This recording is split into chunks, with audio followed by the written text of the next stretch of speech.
40 years ago, we opened our doors with one mission in mind. We'll be right back with the top 10 songs of 1983. To sell quality American-made vehicles at a fair price. You have arrived.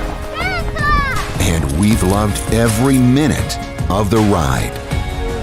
Celebrating 40 years of Two Rivers Ford. And don't forget, they have crawfish boils every Saturday until Memorial Day weekend. Awesome place to come and hang out and eat. And there's plenty of space. Hang with your friends, watch some baseball with us. Or, hey, talk some football. Yeah, and draft we want with that. us. We want that. We're going to do that today. Our schedule for the day coming up. We've got Greg Cosell. Do we know what time? Does somebody tell me what time? We have Cosell at 4:20. Okay. We got Greg Cosell, NFL Films at 4:20. Breaking down what? What is he breaking down today? We're going to talk wide receivers Okay. in this draft. All right. So last week we talked offensive linemen. Today it's going to be wide receivers. So we're what? We're like 28 days away from the draft.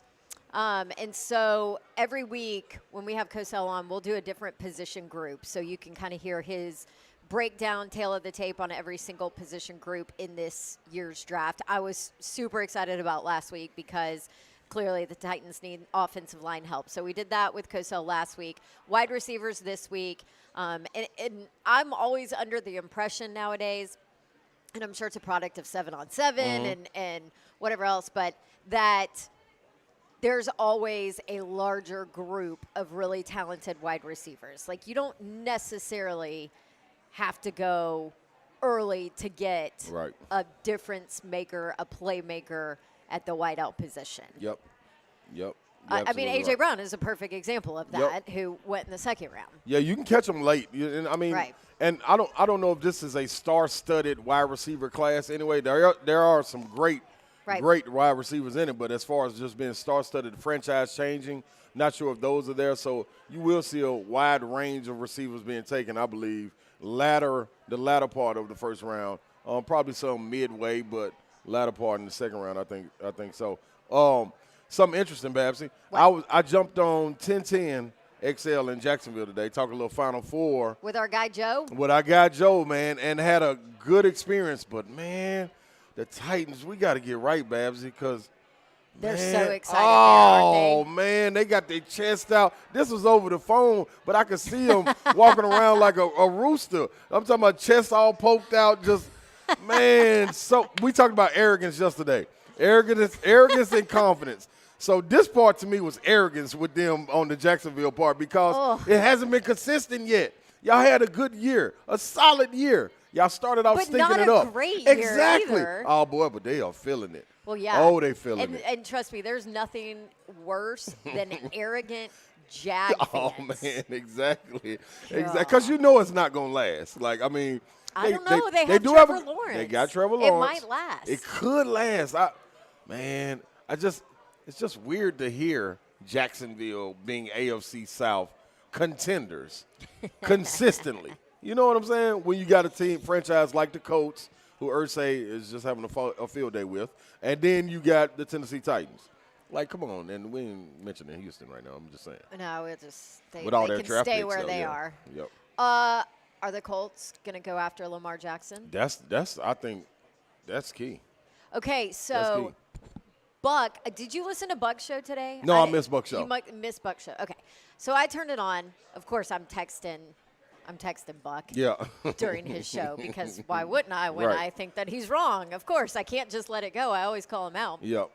So I was listening to Buck earlier, and it was this very beginning of his show, and he just goes all in. Yeah. Why hasn't anybody gone after Lamar Jackson? I mean, this is absurd to me. Blah, blah, blah. Yeah. This, that. And I'm like, of course, I have to text him immediately. Right. I'm like, Buck, you are smarter than this. You know the answer to this question. Right. No, it doesn't make sense. I don't care. Blah, blah. So he responded. I can't repeat what he responded to me. But, you know.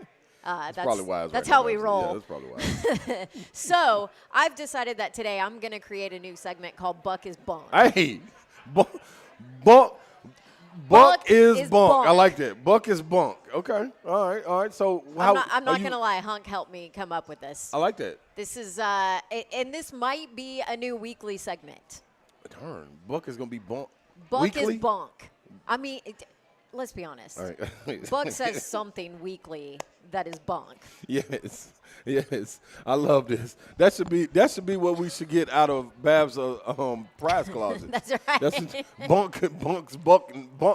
Buck's bunkness coming out of the prize closet. Oh That's my gosh, like we got to talk to Rhett B. This I am feeling this in my soul already. A little Bucky Buck is Bunk. Yeah, definitely. Him and Bert like can definitely remix. come up with something. Yeah. They can definitely come up with something. Yeah. So I obviously also immediately texted Lucas Panzica and said, "Hey, I'm going to need you to pull the audio of what Buck just I can't wait said to hear it. so that we can discuss it on our show." And I also presented an open invitation to Buck to come on our show and discuss it. Yes. I think that he's hanging out outside with his cats or something, so he might be too busy. I hope he's not nervous. Buck usually doesn't back down from challenges, especially from you. So I'm looking forward to this right here. Jay Smiley, you have Buck's comment, right? We're going to do that next segment. Yes. Well, so let's do it in the 3:45. Oh, we got Savagery. Savage will come on. We'll do it at 3:45. Savage come on at 3:20. All right. Talk a little O-line, talk a little draft stuff, and all of that. So going to be a fun day. Savagery coming up. I mentioned also Cosell at 4:20. Yep.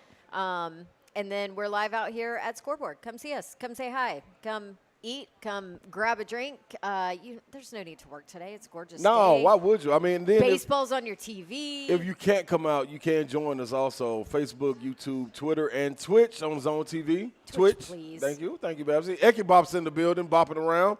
Joe Hunk, Jay Smiley behind the glass. This right here is 3HL out of Scoreboard. We will be right back.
3HL, ladies and gentlemen, this is opening day, and you are rocking with 3HL right here at Scoreboard.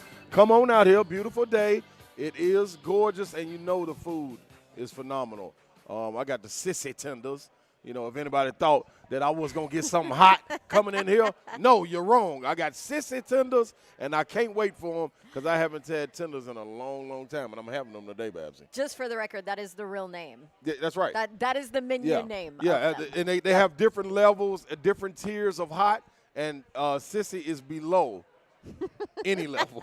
It's as low as you can get, and that's what I'm going with. So I can't wait to get mine. Come see us. We are at Scoreboard, 2408 Music Valley Drive. Our friends with the Nashville Sounds are here with us. They got a bunch of Sounds goodies over there at their table. They got hats, and I see koozies and pins and all kinds of stuff.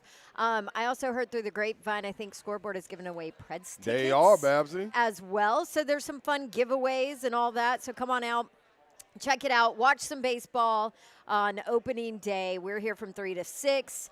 Ballpark Dogs, coldest beer on the planet, and plenty of giveaways here at Scoreboard. This is your home for America's pastime because there's 5 million TVs. I can see, 1, 2, 3, 4, 5, 6, 7, 8. I've got 9 in my view. And guess what, though, Babsy? With something different on each television, too. So, yes. So come on, join us. Have a good time, and you can listen to a lot of draft talk, too, because that is what we have on the docket. That's right. That's right. And you want to introduce the next guest? Well, I might as well. You might know him. Yeah, I got a good feel about this guy right here. Straight out of Ramon, Kayla, and Will in the mornings. We got Big Savagery joining us, Ramon Foster. What's up, Big Savage? How you doing, brother? Man, I'm good, man. How y'all today? Man, we just rocking out, Ramon. man. You know, out here, Scoreboard, sunny day, you know, wind blowing because they got the windows open. It's like perfect. That's all, man. Just letting the opening day, you know, bringing it in the right way, Savage. That's all. You know us. It is opening day, man. My wife told me one of my boys, or both of my boys, came in and just gave an arm pump because it was opening day. Either way, you know we're a baseball family, so I'm enjoying this day today. And it's sunny here in Nashville. You know what? I'll take that. Yeah, we will. Sunny we will and definitely warm take and that. nice. Yeah. Okay, well, I know it's baseball opening day, but we want to talk about football. So. We got to. So, no, Babs, you might be on Mike's suspension. That's all I'm telling you. I'm looking at you with a side eye because you didn't take my advice about the mic being hot, okay? But never mind that. I know. Well, and that whole your Twitter finger thing is always hot. Like, man, I had a moment of weakness yesterday, and God, I was paying for it all night long. All night. Tell you still what. here, Babsy. I'll take it. you know Babsy makes her own rules, Savage. Yeah, I do know that. That's our girl, though. I know that. That's our girl, most definitely. So we were talking about Lamar Jackson a little bit. Did you played against Lamar, right? Yes, I did. Sure did. How many years did you get against him, Savage? I got 2 years against Lamar. 18 and 19. Okay. No, when did he come in? 18? 18 and 19. Okay. I got 18 and 19, yes. Okay, you got the young Thundercat Lamar. Yeah. You know, I say that him still being 26 is kind of crazy with the MVP under his belt. But, you know, all the hooplas around who's taking him. The Colts in the race. You heard the rumblings about the Titans.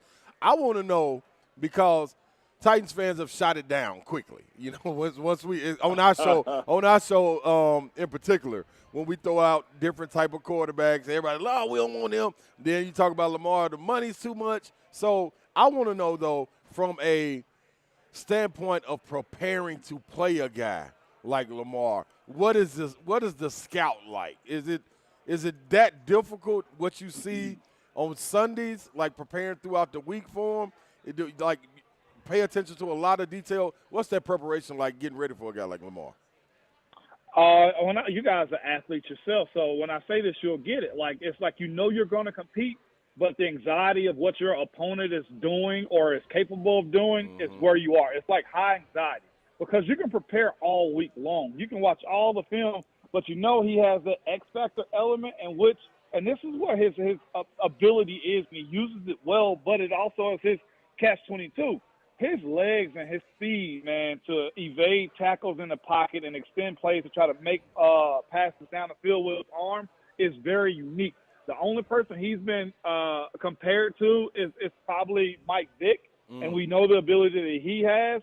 But, like, he is very dynamic, man. The ability to extend plays or really to have a perfect defense set and that perfect defense gets taken away from you because he has the ability to be elusive. Not many guys has that element and do it as well as Lamar does. Does he have to get better at getting down, protecting himself, staying on the field? Yes. But if you have that, nobody contributes the 11th man on offense. You got all you got all five linemen, all your skill guys and running back. But to be able to have that 11th player, meaning the quarterback uses legs, that's what he's capable of doing, and that's what he's really good at too. So it's a nightmare for defensive coordinators and defenses some days whenever he's on. Okay, so what is your take? And I'll just kind of let you behind the curtain here. We're starting a new segment called Buck is Bunk. That'll be at 3:45. And today he went on, his little mini rant about it's crazy that nobody has gone after Lamar Jackson and this and that. And I'm like, no, it's not. It's common sense as to why nobody has gone after Lamar Jackson. But I would like for your take on this show, and I'll give mine when we destroy Buck next segment. But I want your take on why. Why? Well, I'll say this. I'll say first reason why is Cleveland Browns, Deshaun Watson. Yeah. That's the first one because nobody thought a player could get that type of deal, and the Browns bowed and kissed the ring when it came down to being that desperate to pay a guy like that. And let me say this. I'm a union guy. I'm an NFLPA guy all the way, and I love the fact that Deshaun was able to do that. But what happened was those owners, and I'm going to say this allegedly, okay, because I don't want to be held to any of these types of things, but we think this sometimes as fans, as the union sometimes. There's no tighter group in America than NFL owners. If they don't want to do something, they won't. Now, it's hard to prove collusion. I don't know if they're colluding against them. You can have the conversation that that's one of those things, but I think this is the reset to what Cleveland has done. It was said in the public when that deal was signed.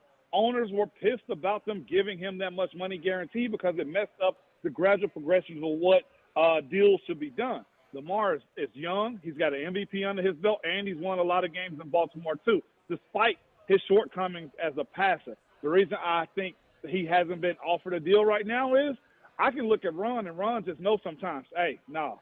Or he'll look at me like, hey, Mom, not on this one. And I think that's what's happening to Lamar.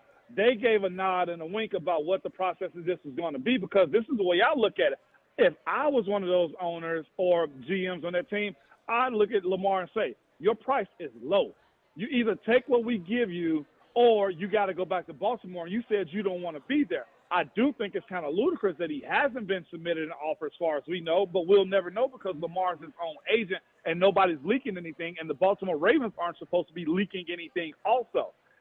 Lamar Price, to me, the longer he stays out, Savage, the lower his ticket gets.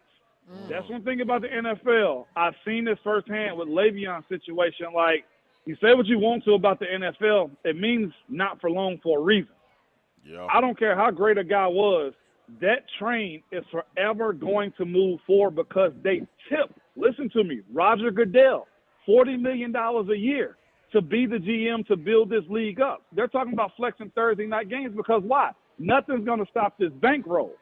And that's where they are right now. Lamar, I ain't telling you to sell it. If you think you deserve all of what Deshaun got and more, and maybe you do, stand on that. But do realize they will not wait on you because right now the Baltimore Ravens have your contract. That's what I would tell them. I wouldn't tell them take a sucker deal. No. If you can get $200 million guaranteed, get it. But the way this is shaping up, I don't think you're going to get it. But I think, Babsy, it may be the old nod and wink about what Lamar's situation is in Baltimore. They can't undercut one of their teammates. Ooh, interesting. That is. That's fascinating. Ramon Savage with us. Okay, you mentioned you're a union guy, NFLPA. You were, I think, a representative when you played, team rep, and all of that. What are your thoughts on Lamar with the no agent thing? Because I look at his tweets and I see what he puts out there, and then it's like half truths and whatever else, and I just keep thinking over and over, Oh my gosh, Lamar, you have to protect yourself. Go get an agent. Get somebody to do this work for you. Like, protect yourself. What is your take from the NFLPA kind of side of it when it comes to that? Do you think it's hurting him? It could be because, like, you got to directly hear what they're telling you when it comes down to negotiating this. And the fact that Lamar said he doesn't want to negotiate with them, I would probably hire some counsel. But this is also the other side. The NFLPA has free agents for guys that represent themselves. If he can work with the union or the NFLPA with an agent for free, there is no fee for that. So let's go ahead and put that out there, too. If he wants to work with the NFLPA, yes, every player can represent themselves. And also, not every player has to be charged 3% to do a deal with their agent, too. They just tell you 3% because guys don't fight back on that. I was only paying my agent 1.2%. Huh. So there's so many things that the NFL controls when it comes down to the storyline, Babs and Savage, that we don't have the power of the media because the NFL is backed by all of the big networks because they are the cash cow. So they can control what's out there. Nobody has to hire an agent. You can also hire an agent through the NFLPA and pay them zero.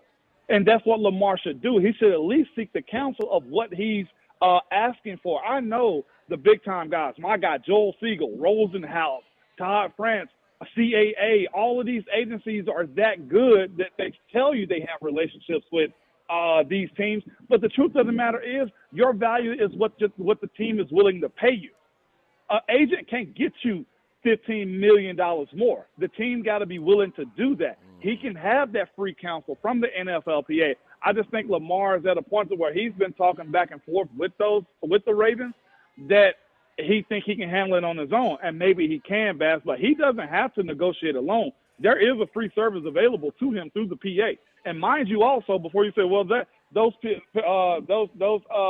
NFLPA agents aren't the same as the big-time names that we know. Joel Siegel, I'll continue to use my agent, okay? Joel Siegel, who's a big-time agent too. But the thing is, all contracts have to be approved through the NFLPA anyway, and the NFLPA sees every contract and every deal that comes through the NFL.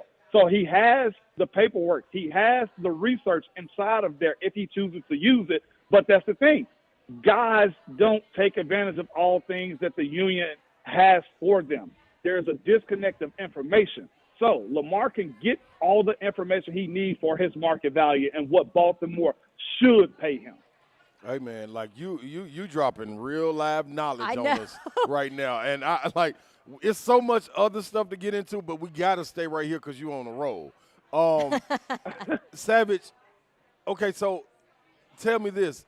Big-time franchise guys like this, is it the market that's getting paid? Is it the market that sets it, or do you get what you're worth when it comes down to it? Because like what you said, Lamar, if he feels like he's worth it, he need to go get it. So he would really be resetting the market, what Watson already did.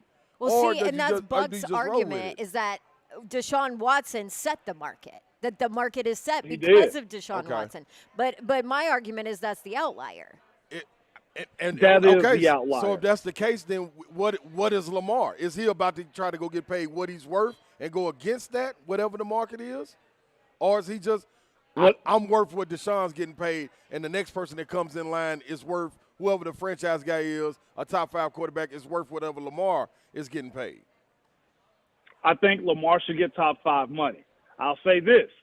You get what the market suggests and also what a team is willing to do in a situation like this. If he was an unrestricted free agent, he can get whatever he wants to. But the fact that Baltimore has his team rights and they gave him exclusive franchise, which one was it? Yep. The exclusive franchise tag. That means that a team has to give up something for Lamar. So guess what the market does? The market says, no, we can't. We're not willing to give you that. Lamar is that good, but I don't want to give up 2 ones and have to pay him also. Yeah. So that's what his market says. Yeah. It ain't saying that he ain't worth $242 million all guaranteed, but it also says, well, your $242 is contingent upon me having to give up 2 first-rounders, Lamar, and I'm not willing to do that because I still have to build my team around you. That's the biggest detriment to what Lamar has going on right now is the fact that Baltimore put the exclusive franchise tag on him. So you got to deal through Baltimore, and at the end of the day, Baltimore can still match that deal. So it's 2 things. Yes, you get what you deserve, but you also got to watch what the market does. Just because I feel like I'm worth $8 million a year doesn't mean that the market is going to pay me that. Sometimes you just got to get lucky, and I don't want to call them a sucker, but you got to find a team out there that's truly believing that you are that good. I'll give you another situation. Orlando Brown Jr. Cincinnati signed him 4 for $64 for a starting left tackle. Now let's look at the deal they say he had the year before. I think they said he had 132 with like 95 guaranteed. Yep. From one year to another, this dude may have lost about 30 to 40, maybe $50 million. That's the market right there. Yeah. Yeah. There's a demand for a guy like that this year. Okay. Now, okay, so with that being said, now is the league, like, everybody side-eyeing Deshaun Watson when their deal is coming up. Like, oh, man, like Lamar right now, man, I'm going to go get this guaranteed money too. So is the league and owners and teams looking at Baltimore with the side-eye like, hey, man, y'all better not make this a trend. They side-eye in Baltimore like, hey, man, we all got to stick together on this. We can't let this happen where guys just start getting $220 million guaranteed and stuff. Yeah, I think they're side-eyeing it as far as who's going to be the next domino to fall when it comes down to it. Okay. I say this, all in all, Josh Allen deal is way more cash than what Deshaun got, but Deshaun got way more guaranteed. Josh Allen deal was $258 with 150 guaranteed. Like, that's what Lamar is working off of right now. If Lamar can get 175 to 185 full and guaranteed, I think that's the market correction. But what Lamar is hinging himself on is, I am a league MVP at 26 years old. Give me what you owe me as far as what the market or the gradual progression of contracts should say. Again, this is the thing, too. Look at how rich teams are. Haslam's are known for what before they became a sports team? Oil. Oil, baby, yeah. So they got a different bag than probably what Baltimore has, who is probably a family-run business, like Shad Khan. Okay, giving Christian Kirk that amount of money. Well, guess what? He got different type of money. Look at the L.A. Rams. He paid $5 billion out of his pocket to build a stadium. I'll tell you this, I don't think Pittsburgh got that type of money out of like to be ready to pay somebody. Certain or the Waltons right now, they gave Russ his extension. Yeah. It all boils down also to what your team has. I know we see the valuation of these teams into the billions, but the truth is your valuation and what you actually have in the bank are two totally different things. Man, savage.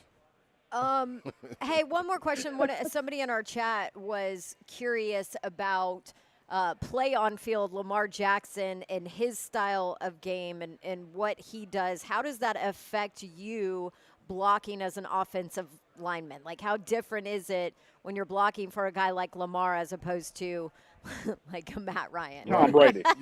Like a Nathaniel. The worst thing you can know, I'll say this, is the worst thing you can have at a quarterback is not knowing where they're at unless it's understood. Yeah. Lamar, and that's one thing we used to say, like, I get mad. Savage been around me whenever I'm watching football, and I'm telling him, stay in the pocket. Yeah. Like, you ain't got to move because what looks like a pressure ain't a sack. Yeah. And with a guy like Lamar, if he feels pressure and he decides to run really quick, he can run into a sack. And then, of course, it's the O-line that sucks. That's the issue you run into when you have a mobile quarterback. Like, to me, having a guy, let's use Hendon. It'd be times where I say Hendon is staying in the pocket too long, but Hendon is comfortable enough to feel pressure that is actually an X factor for a quarterback. I'm not saying don't be mobile because that's the thing about Patrick Mahomes. Patrick Mahomes is mobile, but he's only mobile when he has to be. If your first option is when you feel just a little bit of pressure to run, that is a nightmare for an offensive lineman. But I'll say this. One thing that I learned in Pittsburgh was with Ben. If Ben can stand in there as long as he possibly could, he's not moving. That's why you saw those highlights of guys falling off of him because he wasn't willing to move out of the pocket until he had to.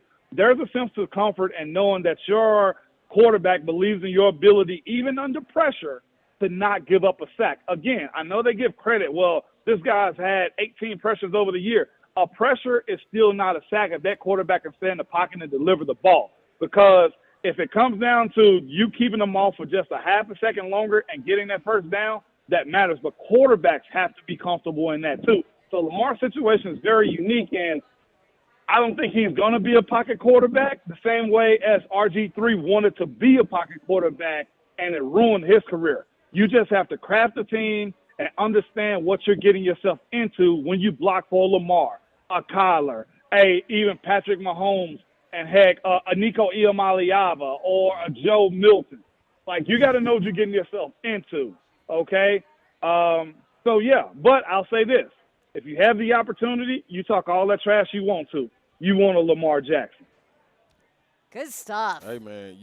Really good stuff today, Ramon. My boy locked and loaded today, boy. And I do want to throw out, before his talk, he did say, I'm going to say allegedly for all of it. So I'm not quoted later. Listen to me. I've been in that legal ring, okay? Listen to me when I say this. You got to clear that up because there's no real way to say what collusion is and collusion ain't. Maybe nobody liked Lamar, so I'll just cover it up by saying that maybe nobody liked Lamar Jackson. They don't want to find I like it. Good stuff. Awesome. With a wink. With a wink. Ramon Foster, you can catch him on in the mornings. What time do they start? 6 a.m.? 6 to 10, I'm baby. not up that early. 6 a.m. to 10 a.m. We up with the school bus drivers. That's right. Ramon, Kayla, and Will catch him on the mornings right here on 104.5 The Zone. Have a good day, Ramon. Enjoy this baseball. Y'all too. No doubt. See ya. Hey, man, that was good right there. Like, it's so much we could go off of that, and we got people in here at Scoreboard, ears perking up, like standing at attention, because that was some good behind-the-scenes info right there that we've been dying to know. And I'm just going to say I'm glad he said allegedly. yeah, you got to say that. It's only Ramon right. said a lot during that visit. A whole lot. Yeah. Coming up next, Buck is Bunk. Oh, yes. This is a segment we all need. Yes, all y'all need this. And we'll continue the Lamar Jackson talk. If you want in on it, 615-737-1045. Give us a call, jump in, or just jump on down to Scoreboard and come see us. 2408 Music Valley Drive. This is 3HL and 1045 The Zone.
23HL, live right here on 104.5 The Zone. We are on remote right now, live and direct at Scoreboard Bar and Grille.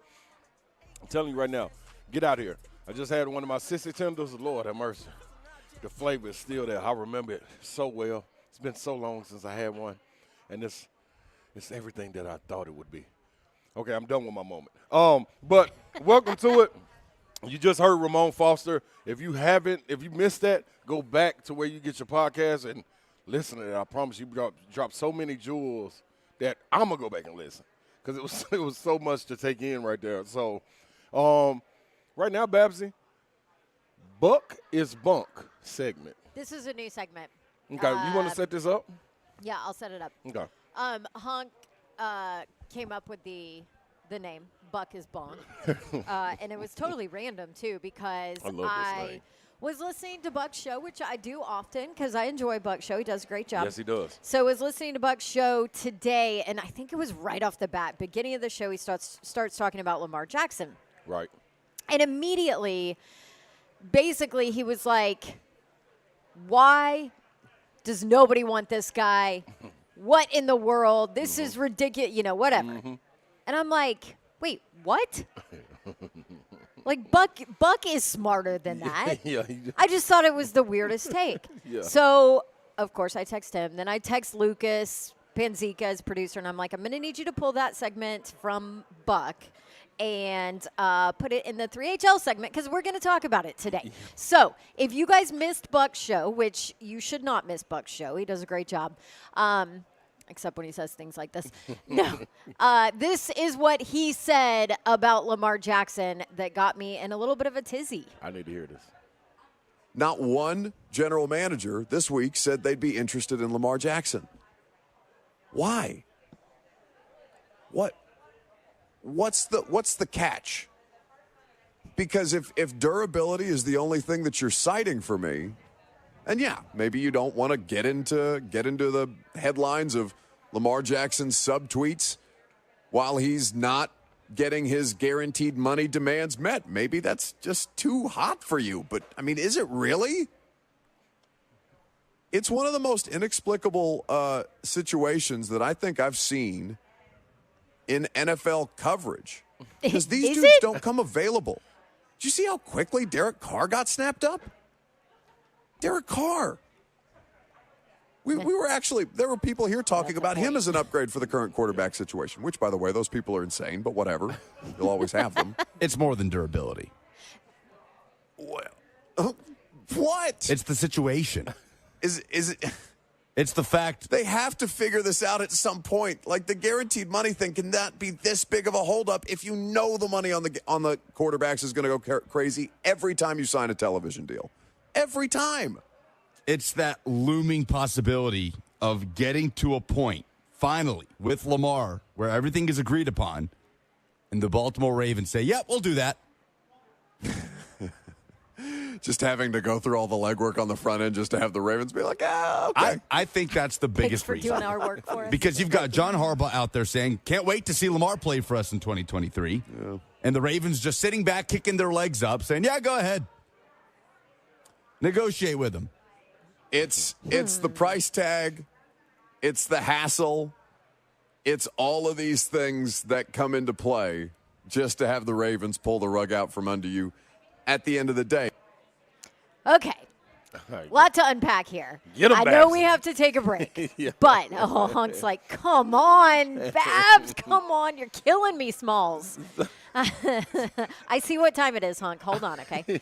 Well, first of all, you can go back and listen to Ramon Foster's segment, and that might give you a little bit of a why as well, because we were talking about the Cleveland Browns, and Buck's argument is that Deshaun Watson set the market, that is the market. The market is the market. And I'm like, no, you're wrong on that account. The market is not the market because that is an outlier. Because I think that everybody feels like those owners are maybe outliers. And I won't say what I actually said in the text, but that is the outlier. That's not the market, right? But here is my ultimate take on what he said. Okay. He said, if durability is the only thing that you're coming at me with as to why, I'm like, it can be the only thing. It absolutely can. Because that matters the most. The guy hasn't played past the beginning of December in the last 2 years. Right. And I don't care if that's because he was disgruntled last year, which he says he wasn't, that he was injured, right? Right. And I don't care why. Yep. But are you going to pay a guy $200 million guaranteed money when you don't get a guarantee that he's going to be healthy enough to play for you? Because I'm not. Right. Right. That's a lot of guaranteed money. Now, is. if you can get in a different position from a guaranteed money standpoint, then you have that conversation. And I get what he's saying. Like, these guys don't come around, right? Yep. This opportunity doesn't come around. Right. And, you know, hey, let's say you do decide to do it and then the Ravens match it and it doesn't matter. Yeah. But I think to sit there and dismiss the durability part of it is crazy. And I also think to dismiss the price of it, because he's like, who cares? It's the market. The market is the market. But no, the market is not the market right now at that position. And you just heard Ramon Foster basically say it in the last segment. But $200 million guaranteed, and the fact that you would have to give up 2 first for a guy that you can't guarantee, to me, if you look at the track record in the last 2 years, is going to be available at the time that you need him most, when you're ready to make a postseason and Super Bowl run. So that's why I think Buck is Bunk. Guess what? I think it's so much that can be added to this, and we've got to do it. We got to hit on this, so we'll bring it back in the 4 o'clock hour. Because I want to ask you a question about it too. I want to ask you a question about this case. And I think what has Buck infatuated with a top 5 quarterback coming open on the free agency market like this. Because it's hard to find him. It is. I get it. It is. And so the Buck is Bunk. I like this segment. I do too. It's kind of this a lot. Yeah. By the way, I love Buck. No, ain't no question about it. We love Buck. Yeah. I just love to tell Buck when I think he's wrong. You've always said that too. Hey, jump in. You want in on this conversation? Yes. Do it. I think we have Greg Cosell at 4:20. So Yep. we've got a full segment prior to Cosell if you want to call in and give your opinion. What do you think about Lamar Jackson and Buck's take on it, Ramon's take on it? I want your take on it too, Slay, coming up. Good. Is Buck Bunk? I got to take it I on. mean, that answer. All right. We're live at Scoreboard, 2408 Music Valley Drive. Come see us. We're back after this.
104.5 The Zone coming in on this good sunny Thursday right here in the Music City. We are live out at Scoreboard Bar and Grill today. We are joined with the Nashville Sounds. They're making some things happen. Scoreboard Bar and Grill giving away Preds tickets. So if you are in the vicinity, or even if you're not, I would suggest you make your way here. We're here all the way till 6 o'clock. You should do yourself a favor. Come get you some tickets. Come get you some chicken. Also, and come watch some games, man. All these TVs.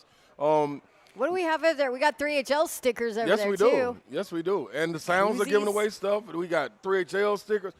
Listen, I'm telling you, those 3HL stickers are hard to come by. So I know. I'm wondering where they came from. I know. We've been looking for some. Pretty good question, actually. Where did those come from? I'm telling you, man. Punk, do you have one yet? I might have to grab it. I think I may have one somewhere, but that's all I have. Like, I was restricted to just one. You better get on it, Hunk, because they'll be gone. Those are in limited supply. Once they're gone forever. Man, the Sounds got a table set up here. They're giving away goodies. You got hats. You got koozies. You got – what else you got? You also got, first off, these aren't just hats, by the way. These are some legit Nashville Sounds hats that they're giving away. You also have some pins. You have magnets that they're giving away. They're letting you know about opening day that is tomorrow. Do they have We're going to magnets be live out there, right? We are going to be live out there, as a matter of fact. Y'all should come and see us. First Horizon, right? Yep, First Horizon Park. They're going to have fireworks tomorrow night after the game. Absolutely. There's going to be a band playing before Saturday's game. Sunday's going to be you can run the bases after the game there. So, yeah. So I might can do the 40. I might can do the 40 out there. And you can't even walk today. You're absolutely right, Babs. And just for baseball nerds, there is a possibility that a Major League Baseball All-Star will be starting for the Louisville Bats. Really? Yes. Tell me more, Hunk. Joey Votto is apparently starting the season off in AAA, and he is supposed to be in Nashville. That was what was talked about a couple of days ago. So okay, good stuff. Look, last year there was a point in time where there was a starter that was supposed to start against the Sounds that was a Major League Baseball starter, and literally 30 minutes beforehand they called him right back up to the major leagues, and they had to scratch his start. So they tricked him. Until the actual starting lineup comes out, where anything is possible. Yeah. Yes. All right, good stuff. Come see us at Scoreboard. Address, by the way, 2408 Music Valley Drive. So we started this whole Lamar Jackson conversation. Actually, Buck started it earlier today. Yes.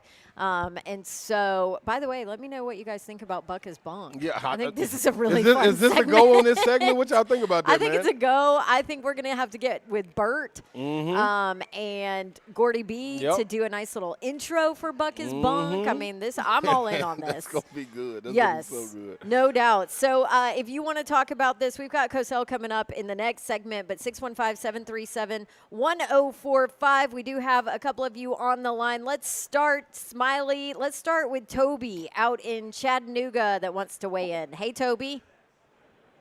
Hey, Ms. Dawn. How Uncle are you? Ron. Hey, what's up, bro? I'm great. Hey, thank you guys for being with us in the good days and the bad ones. Love you guys for what you do. Appreciate you, Toby. Definitely. Absolutely. So I don't think that Buck is Bunk in this specific scenario, and here's why. So Lamar has a very specific type of play, and I think a lot of people are scared of that. And you guys can test me on this during this call or after. If you look at the stats from the time Lamar has come into the league until this past year, he and Ryan Tannehill are almost identical in every single stat line, including the rushing. Lamar has about quite a bit more rushing yards, but the touchdowns, for rushing touchdowns, Ryan Tannehill is only 2 behind him, as odd as that sounds. I think the numbers are 28 rushing touchdowns for Lamar, 26 for Ryan. Passing-wise, you would expect Tannehill to be much more, and he is. But throwing the ball is something that a quarterback should do and do well.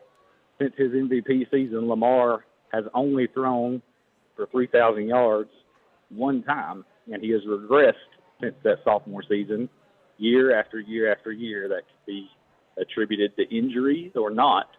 Well, but as and weapons or lack of weapons. Very true. But in Tennessee, have we ever been known for receiving weapons, Ms. Dawn? No, and I have exactly not. I've never said that. So you're saying Buck is Bunk?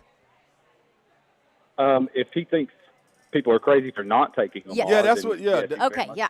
Yeah, that's what his take was. Yep. Oh, I've got it flipped. No, Forgive you me. don't. No, you but got you're it right. you're making good points. You're making great points. You're making good points. You just also agree that Buck is Bunk. That's what it sounds like. Yeah. But Lamar's he's got a very specific style of play. And if you get the right fit, man, great quarterback for the right system. Just not every system, just not the majority of systems, I'm afraid. And for my personal take, not our system. I'll pass. Oh, I appreciate it. And I hate the Ratbirds. And I hate the Ratbirds. I like that right there. That's the best way to end that. Really good call right there, though. Really good call. stuff, Toby. Thank you. So, yeah, Buck is Bunk. That's what we come up with. No, but good points on that. But you also do – you want to say something. You also do have to point out the injuries, the lack of weapons around him for why his numbers have regressed, for why he's dealt with that. Now – my argument is that has to factor in when you're considering giving a guy $200 million guaranteed and giving up 2 first-round draft picks for him. Yeah, always. Of course, that factors in. Always. Ability being your availability being your best ability. I think that's what you got to take at hand every single time when you start talking money, especially guaranteed in that sport. And I think that's what the players have always fought for. So it's a rock fight in a sense because I don't see any budging coming to it because of the game being so violent for owners and teams when you look at it, investing that much money into your players, whether they're franchise or not. It's a business, and they want to make money. Yes, of course they want to win, but at the end of the day, it's a business, and they want to make money too. So if they're giving all the money away for the cheers of hopefully winning and you're not available out there, I think that's when you come at the crossroads and it's like, whoa, what are we doing? What are we doing here? And nobody wants to lose on the field or owners off the field. So I think it's a tough situation. But this is what I think caught Buck's eye more than anything. A guy 26 who isn't in their prime, I think is what has Buck's eye immediately to think that, oh, man, I got to give this money up. You know what I'm saying? Like, why wouldn't you go get this 26 years old who hasn't even hit his prime? But to your point, it is Bunk because of the sport itself. I mean, and quarterbacks are protected. And like what Savage said, if you're going to sit in the pocket, that's one thing. But you automatically become a risk once you leave that pocket anyway. You know what I'm saying? Like, you'll risk every snap anyway, but once the quarterback leaves that protection of a pocket, you're really free game. So at some point, if that's your style, and it seems to be that's what it is right now with Lamar Jackson, now that could change going forward if he got into a different system like the caller just said, and they tried to tweak his game. But that's still a gamble as well. You don't want to mess with his game. That's what I'm saying. That's what makes him great. And that's the gamble also. Yeah. You know what I'm saying? So, yeah. I do want to point out for Toby had talked about the rushing numbers for each of them. So Ryan Tannehill, 34 rushing attempts, 98 rushing yards last year with 2 touchdowns. Right. For Lamar, 112 attempts, 764 rushing yards, 3 rushing touchdowns. So his point was, okay, well, he only has 1 more rushing touchdown, but obviously certainly made a different impact in that category. Right.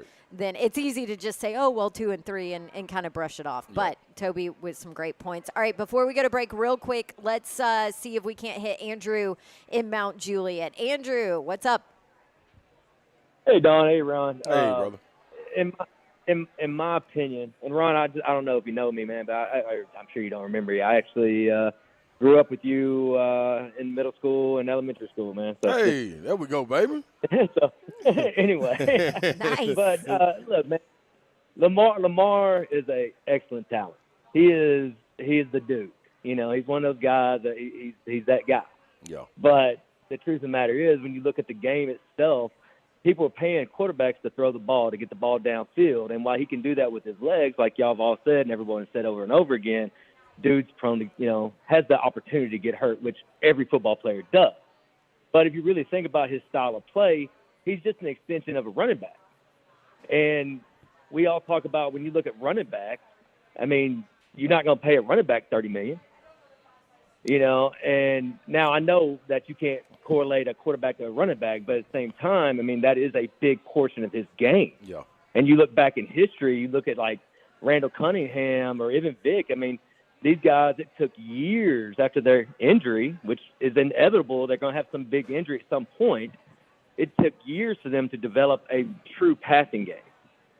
When they were so comfortable with when that 1-read, 2-read didn't work, they were running. For them to develop that passing technique at a later stage, it took years.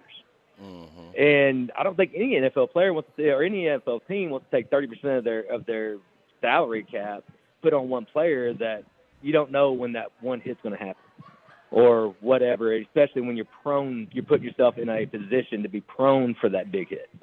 Yeah. That's just my take. Yes, Buck is Bunk. You guys are awesome. I appreciate everything you guys do for us.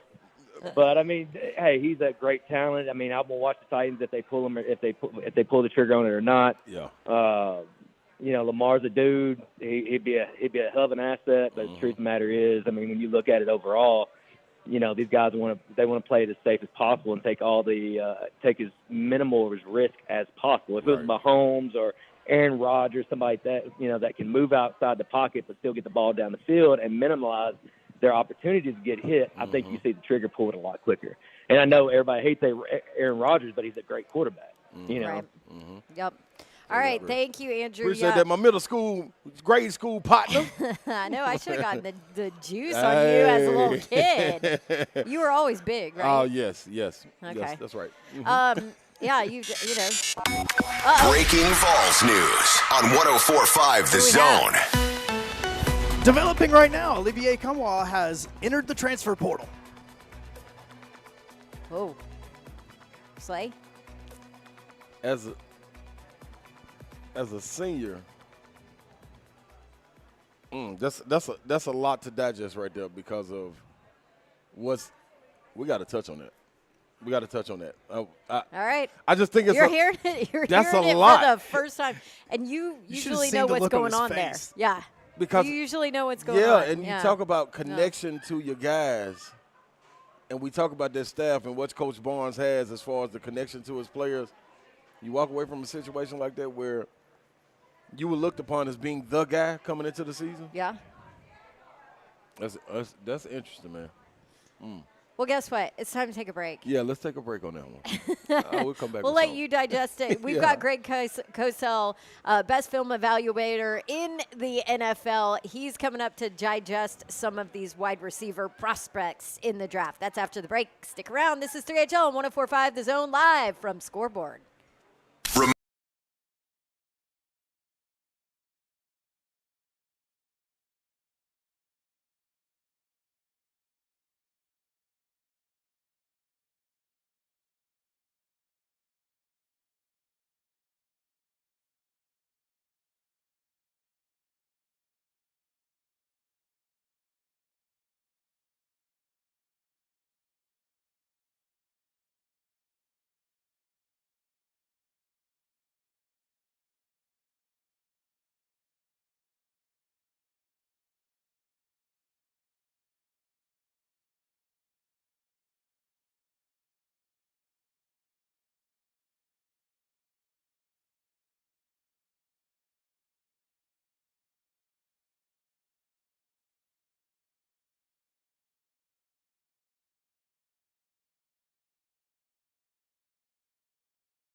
us all day today and rocking with the station, and we're here to take you on home in this nice little drive time hour. Nice sunny day, probably got your sunroof back. Well, you know what that means. Car ain't got no roof, and that's the only way you're supposed to be riding around on this beautiful day, man. And we ain't gonna put our roof on us right now anyway. We're gonna let Greg Cosell of NFL Films jump in here and let's break down some receivers. Greg, how you doing, brother? Slay, what's happening, my man? Man, I'm good, man. Me and Babs are here. We out here at Scoreboard Bar and Grille. They got the patio windows open. It's awesome here. Where's that located? This is in out by Opryland. Out by Opryland. Oh, okay. Yeah. So Opry Mills. Opry Mills. It used to be Opryland. Yeah, that's right. Well, Opryland Hotel. Yeah. Well, Grand Ole Opry right around the corner. Yeah. I might go perform a little bit later, Greg, if I. I would let the people know that so they could take cover. How is it there? Is it still cold there? Is it cold here? Yeah. Not too bad. Today, I mean, I'm in my office. I don't have a window, so but I think it was sunny today, maybe high in like low 50s. Oh, that's not warm, Cosell. Hold on. Well, you don't have a window? You're in Nashville. Yeah. No, I don't. So you just sit in your office with no window and watch film for 15 hours a day. This is what you do, huh? Yeah, and I listen to music a lot, but yeah, that's kind of what I do. Oh, you deserve a window, Cosell. Don't they know who you are? God. Believe me, that's a discussion for another time. All right. Well, I know you know who all these wide receivers are. So let's go ahead and start talking about the draftable wide receivers. And I want to start with a guy who I absolutely loved 2 years ago. Then I worked the Pitt spring game, and I was so high on Pitt, and then he decided to leave Pitt and go to USC, and didn't really have, I guess, as big of a year as maybe people were expecting after what he did when he was at Pittsburgh, and that's Jordan Addison. What does the tape show you? Because it seems like he's falling on a lot of draft boards right now. And it could be, look, I don't know what that means because we don't know what teams think, Yeah. But, he came in at 5'11", 173. And the 173, it probably doesn't scare people, but it probably gives them a little more to talk about leading up to the draft. I think he played bigger than his size, though. I thought he aggressively attacked the ball in the air. He made tough contested catches with high-level concentration. He has great body control. He's got strong but soft hands. He's a really smooth, fluid route runner, Don. And, he, as you probably know from, covering him a couple of years ago, he knows how to use his vertical stem to attack and break down corners. The term a lot of us like to use, which he's good at it, he's a separation generator at the top of his route stem. I mean, he's a good prospect. He can line up inside or outside, so he gives you that flexibility. He can work all three levels of the defense. So he's a good prospect. I don't know if he'd be considered an elite prospect. My sense was watching a lot of these receivers and speaking to some coaches at the combine is no one thinks there's a true alpha dog receiver in this draft class. That guy like Jamar Chase that you say, oh, we got to get that guy. Yeah. So in regards to Addison, you said good prospect, not elite. Where is he lacking to hit the elite spot? Well, I think most people would say that if a receiver weighs 173, that's a little bit of a cause for concern. Yeah. His build is thin. He's thin framed. He's got a slight build, and he's not going to get significantly bigger. You didn't see him on film make a lot of catches through contact. Yeah. Tough catches. Going up and making a contested catch on the sideline is not the same as making tough catches in the middle of the field where there's a lot of contact. So those are two different things. You didn't really see that, which doesn't mean he can't do it, but you didn't see it. So that becomes a projection. So, look, he could well be drafted in the first round. I think this receiver class is going to be very much done in the eye of the beholder. I think you're going to find that different teams have receivers ranked in different ways depending on the people doing the evaluating and what a team thinks they need. So, in your eyes, who is the top, best, most put together receiver in this class? If it doesn't seem like there's really that alpha dog out there, in your mind, who's the best? Well, that's a hard question this year because there isn't you were going to say that I one knew you guy. were going to say that. Yeah, I mean, there's two receivers that I really like on tape. I really like Jackson Smith-Njigba from Ohio State. Now, he played obviously he didn't play in 2022. He played very little. It was almost meaningless. But in 2021, he was phenomenal, and 104 of his 113 targets came out of the slot. Now, he's 6 feet and 5/8 and 196. Now, Justin Jefferson played almost exclusively in the slot his last year at LSU, and look what he's done in the league. I think they're different receivers, so I don't want people to think I'm making an apples-to-apples comparison. I'm simply trying to make the point that I don't know if people will see Smith-Njigba solely as a slot receiver because it's not as if he's 5'9", 175. He's over 6 feet, and he weighs 196. And he's got great quickness. I mean, his short shuttle was under 4 seconds, which is ridiculous. Oh, wow. Yeah. So that's really good. I think that he's a really good prospect. He has a refinement to his route running. He can really separate. He knows how to run different routes. He understands the pace and tempo of different routes, the nuance to change speed within the route. I really like him as a prospect. I'm really curious, as to how teams see him. Like I said, will he be seen as a slot or will he be seen as a guy you can line up outside as well? So he's one guy that I really like. Another guy that I really like is Zay Flowers from Boston College. Yeah. I don't know if you ever did any of their games. I did. I did one this year against Duke. I really like this kid. Now he's 5'9" and a quarter, 182.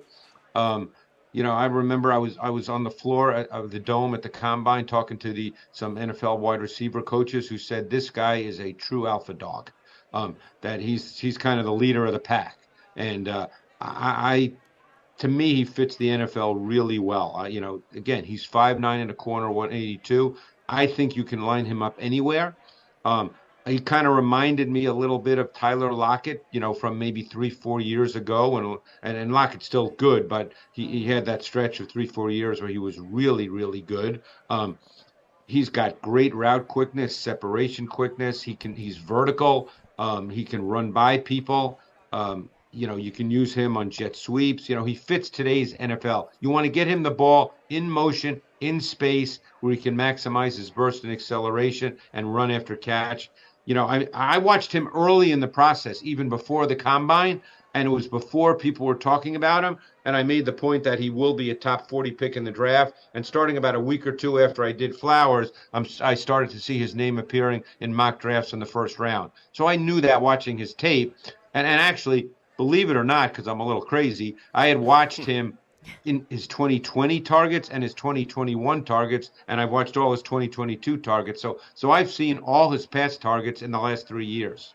Okay, and I know last year they struggled protecting their quarterback. No, they were not good, but they struggled to protect their quarterback, and then they kind of didn't have a great quarterback for half the season. No. So, you kind of have to keep that in mind when you look at his numbers too. So, interesting. Right, because there's a lot. It's funny you say that. There's a lot of receivers I watch, and I make the note that here, it's funny you say that. Here's what I typed with Flowers in my other category. He would have had significantly better statistics in both 2021 and 2022 with better quarterback play. He got on top of the coverage several times and was overthrown on what have been explosive plays and or touchdowns. Yep. So you're right. His numbers would have been better, and then maybe people would have said, oh, wow, he's a great prospect. But, like I said, I've watched all the tape. Yeah.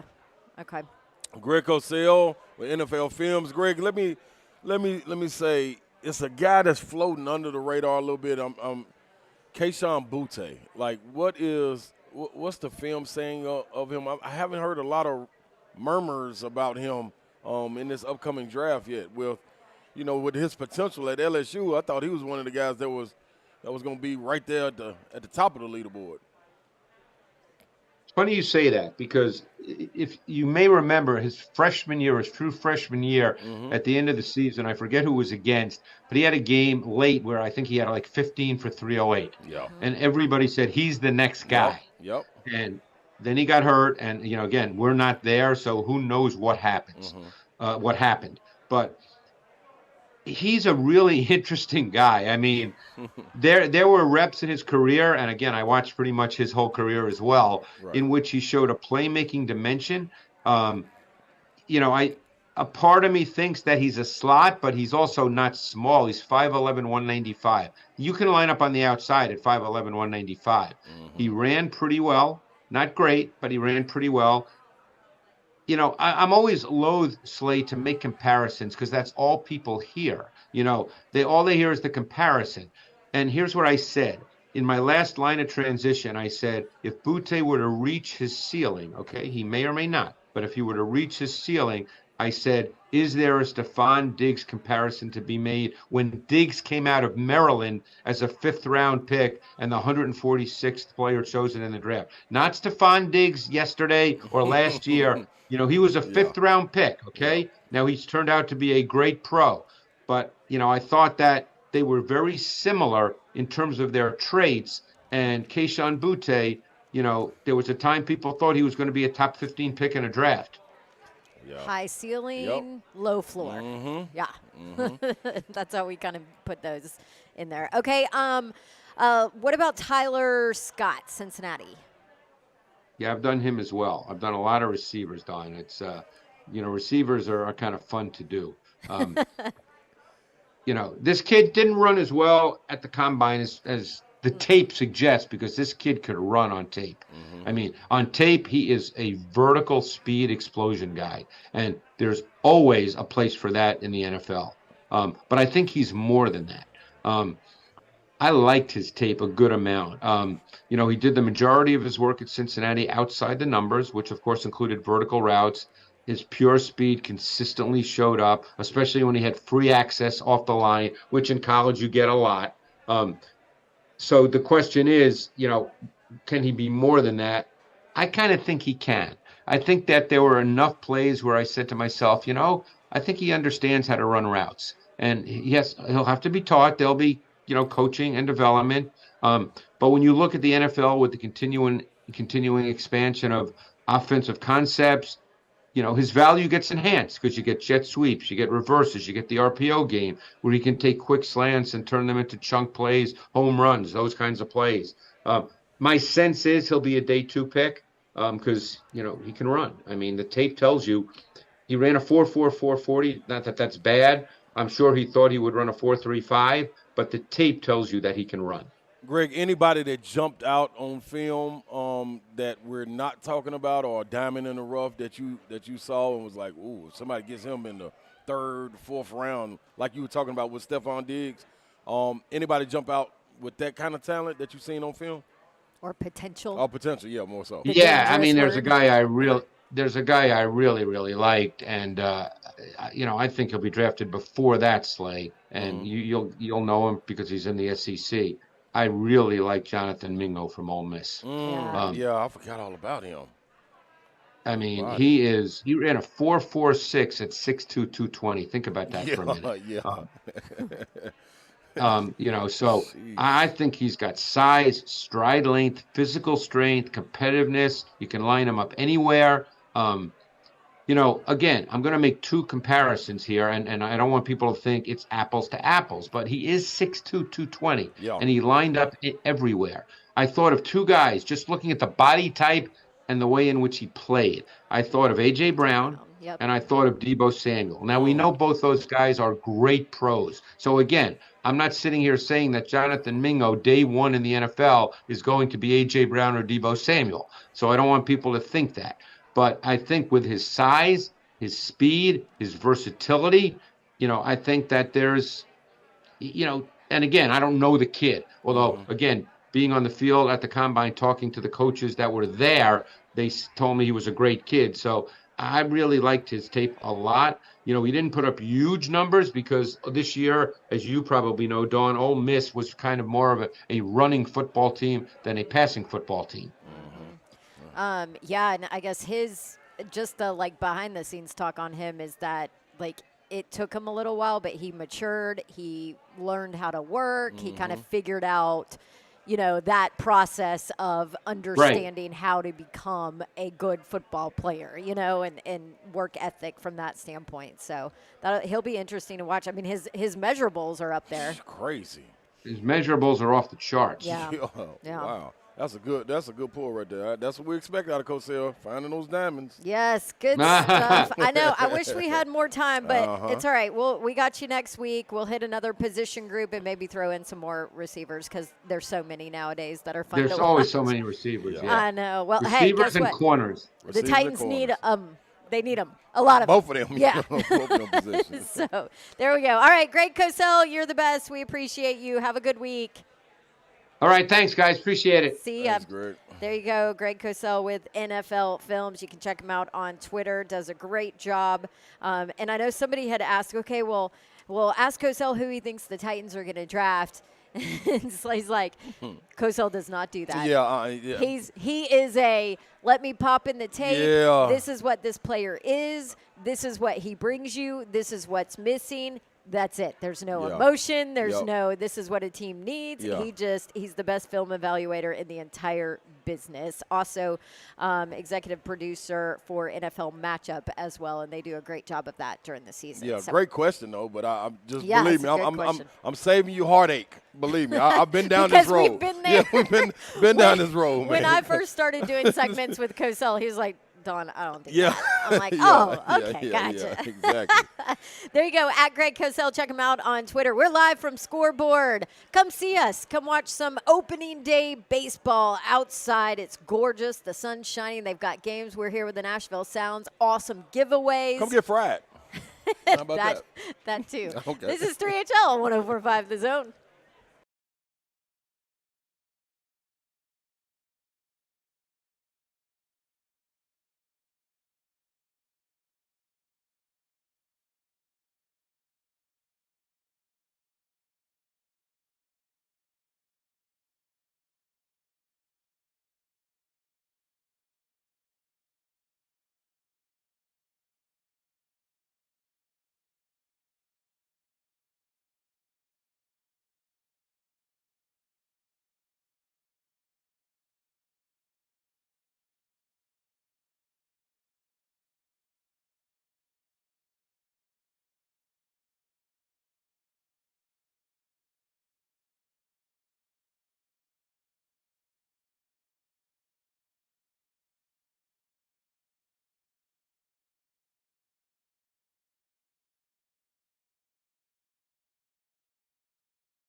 Back into Grille on 104.5 The Zone. We locked and loaded out here at Scoreboard Bar and Grill, man. If you in the vicinity, slide on by. We got the Sounds out here giving away goodies. We got Scoreboard Bar and Grill giving away Preds tickets. Me and Babsy are here. Hunk's here. Ecky Bob's bopping around like an airplane right now. He's doing the airplane dance. Shout out to him. Shout out to everybody that's in the building getting fried today on opening day of baseball, Major League and others. You know, we'll be at First Horizon visiting with the Sounds tomorrow. Y'all want to swing out there and catch us as well. But Cosell just went off, hit on some key guys, and the diamond in the rough, Babsy, that he hit on Jonathan Mingo.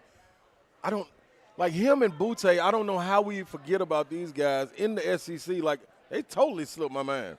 Well, Butte has kind of struggled with consistency too. Yep. And then there was some off the field stuff that went on with him. Because he was supposed to be coming back. He was going to come back and then decided not to. And I will tell you, Coach. Kelly, that's right. Brian, yeah. Yeah, Brian Kelly. He's a no-nonsense guy. Right. I mean, no nonsense. Right. Like, you are either in and you're 100% all in or you're out. Yeah. It is all about the team. There are no distractions. It is be a stand-up person. The rules are set, and that was probably a little bit different for a lot of those players compared to where they were prior to that, where maybe discipline kind of left the building. And I don't think that's a secret. I think people saw it and all of that. So when Brian Kelly came in, his very first order of business was, here we go. Yeah. This is how we do it here. We do things the right way. We make sure school comes first, all of this. And so. Do you remember what Butte got in trouble for? Oh, yes, most definitely. Slay does. Yeah, I remember that. There was a certain party that he visited before the SEC championship. Yeah. Him and some coaches have. It was a nice little party that LSU had. Yeah. Go ahead. You got to say it now because there's some people that don't remember. You done poked around the bush. Well, I mean, you can't. I mean, is there a way to say sex party without just saying sex party? I believe you I mean, that's what it was. Like, hey. And they found out about it like right before the season. Like, okay, that's it. So. Just in case you were wondering about what the issues were that Don was talking about, yes, man, just had a little fun before the SEC championship. And those are most definitely issues that. We see Coach Kelly addressed, and he's no longer there getting ready to put his name into the draft. So they were moving on from that situation. Hey, we got to hit this because right before Cosell came on, Hunk with some breaking news out of Tennessee. Olivier Kamwa entered the transfer portal this afternoon. Yeah. Started all 36 games for Tennessee this season and apparently is now – moving on. Yeah, moving on. You were shocked by this. Yeah, total head scratcher to me. Reason being, you look at a situation where, to me, the offense was structured around him. You saw so many games at the beginning and towards the end of the season where they started off the offense giving it to him, started off the game giving it to him 4, 5, 6 straight times. And this is with a fully loaded roster at that time. It was like, oh, okay. So you got him opportunities and different spots on the floor. So I thought some of the times he didn't deliver. Majority of the times he really didn't deliver to the expectations of fans, and I think some of what was expected of him as far as point production being given the ball that many times. So that's why it's a head scratcher. Like if you were going to use your COVID year and come back, I didn't expect you to transfer if you felt like you had unfinished business. So to me that leads to thinking that it has to be a disconnect somewhere, whether that's with Coach Barnes, the school, whatever it is, teammates, whatever it is, something has to be different for you to move on in a situation where you're leaving, and like you just talked about with Coach Kelly, providing a foundation, and that's what Coach Barnes did. It's not about me. And he came off of the heels of guys like John Fulkerson, Admiral Schofield, Grant Williams, all of these guys that played, and now it starts to make you scratch your head like doing like Huntley Hatfield. He transferred last year. Derek Walker the year before. Drew Pimble had a phenomenal season at UNC Asheville. Like, it's so many guys that have left. DJ Burns is another. And you wonder, like, why you understand those guys because of playing time. This was a guy that was a starter and wasn't going to come out the game if you played up to the expectations. So maybe, I don't know, man. I would expect somebody like Jonas do if he did it. B.J. Edwards because of playing time, with Zakai going down and still not really being able to get on the floor. So it's, I mean, we can hit on it. We can hit on this some more. I'm interested. I was going to say, because I have a question for you. Okay, we can do that. But we're going to do it after the break. Yeah, let's do it. So that Hunk won't yell at us more. Yeah, please. Please. We're live at Scoreboard, by the way. Come see us. Address is 2408 Music Valley Drive. Nashville Sounds giving away stuff. They're here. We'll be live tomorrow at First Horizon Park for opening day for the Sounds. Come watch some baseball, hang out with awesome people, and have some good food. Yes. I'm eating some pork tacos right now, and they are phenomenal. Come on out. This is 3HL. Our 5 o'clock hour is next.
Back into 3HL, right on 104.5 The Zone. This good Thursday. Sun's out, winds blowing. Nice, a cool breeze, but hey, it's cool. It's cool. We can deal with this. Thank you for joining us, man. This is the 5 o'clock hour. You missed the first two. You missed a hell of a show. We had Ramon Foster on earlier, dropping gems behind the scenes, his thoughts on Lamar and that whole situation, him being a part of the NFLPA, just exactly how they navigate that as far as guys being able to represent themselves and so forth and so on. So go back and check your podcast. We also had Greg Cosell in with us at 4:20. Go back and check that out. Dropped a lot of gems, what he's seen from film on these wide receivers, getting ready for the draft. And we are live out at Scoreboard Bar and Grill, where they are giving away Preds tickets if you get on out here. You got one more hour. We got the Nashville Sounds out here holding it down. They done gave away so many goodie bags. They almost ain't got nothing left on their table. So I would imagine if you want some goodies and you go into the game, you want to get out here because they're giving away the clear bags. And I know for sure I want to take stuff in with me so we can do that, Babsy. And it's the backpack. It's the backpack, too. Yeah. So everybody. Key on the clear bag. Yeah, you got to have that going at all these sporting events. So come on out here. We're right out here by Opry Mills, across from the Opryland Hotel, Scoreboard Bar and Grill. You can find it. I forgot the address, Babs. You know it? Yes. 2408 Music Valley Drive, right across from Opry Mills and Opryland Hotel. That's right. Plenty of TVs, plenty of good food. And you know what? You can always come in and get fried because it's opening day of baseball. But we got Joe Hunk here. Braves won. Braves won. It's the done deal. Okay, good job. It's 7-2 was the final because the Nationals suck so bad. Oh, wow. Thanks, Hunk. They do. That's how you they're the worst team in the NL East this year. Come in like a wrecking ball, huh? Hey, just going to be honest. He's got his Braves jersey on. Yes, he does. We accept all honesty. Eki Bop's out here, man. Y'all come out here. He's got his Braves shirt on. Yes, he does. Come out here and holler at us. A lot of things transpiring. First of all, I want to give a shout-out to the city and community coming together and giving a prayer and visual to the ones lost earlier this week, families, and condolences to that. And we still have you in there, our hearts and our prayers as far as, recovering from that. It's a step-by-step, man, step-by-step. You're not forgotten about, but when you tune in right here on 104.5 The Zone, this is a break from anything that you may have going on. That's what we try to use this platform as. So appreciate you guys coming out and appreciate the city wrapping your arms around those families and loved ones that had people taken away with such a crazy tragedy on Monday. So, Babsy, we had breaking Tennessee news that took place before Cosell came on. Olivier Comwa, you heard it in Hunk's update, decided to jump into the transfer portal. Transfer portal. As a senior with the COVID year, so he's using his COVID year to transfer out to play somewhere else. I don't have a clue. Babsy. I know. It kind of surprised you. Yes. Let me ask you this, though. This is what I kind of teased prior to this segment. Curious your take, because you look at, you mentioned the offense goes through him, right? Like, why, if you're going to use your COVID year, are you going to go to a brand new place where you have to learn a brand new culture, where you have to learn brand new teammates and brand new offenses and coaches and all of that? I don't want to speculate here, but I think that Rick Barnes sometimes is a tough coach. Yes. It's like tough love, tough. What is the saying? Kind of coach him hard, love him hard. I feel like that is Rick Barnes' style, right? Coach him hard, love him hard. Because I've seen him. You can hear him on the sideline. Like he will get on to his guys. Hunk, you were sitting there during the SEC tournament. I mean, he would look directly at a player when you're coming off the court and say, "Hey, the reason I'm taking you out is because this, and this, and it just led to what you just saw on the court." Right. And he's like, "And until you like fix the reason this, they just got." Went on a 6-0 run is because you did this. Yep. And he just flat out tells you. Yeah. And if you don't fix it, you're not getting back on the court. Yeah. But the thing about him is he loves hard too. Right, he does. But maybe that's not for everybody. Yeah. And I can imagine, I think just hearing from Vols fans, there was a lot of frustration with Olivier's game this year. You know, maybe expecting more, maybe wanting more out of him, maybe like just thirsting for consistency, you know, like all of that. So maybe it was just too much, and that has something to do with it. And I don't know. Do you talk to kids nowadays? Is that coach them hard, love them hard still okay nowadays? Do you have to soften that a little bit? I think it's okay, Babsy, when you're able to establish that relationship, that love them hard relationship first off the floor. Yeah. You know, you can coach them in a different way once they know that you do love them and you have their you want the best for them. Yeah, the best interest. There you go. Yeah, you have the best but interest. But you have to prove it. You got to prove it. Yep. And this is a different day and age and a different era player than when I came up and when people a little bit after me came, I think, and me playing, I'm going to say this, me playing overseas, I was able to see different mentalities than the way we do here in the United States, where the way we play basketball. And that's from female side and the male side of it. It's just different. It's different type of coaching. You don't get as much communication, to me, in my point of view. You don't get that much communication as you would here in the States. Yeah. It's basketball over there, and then you go home and it's over with.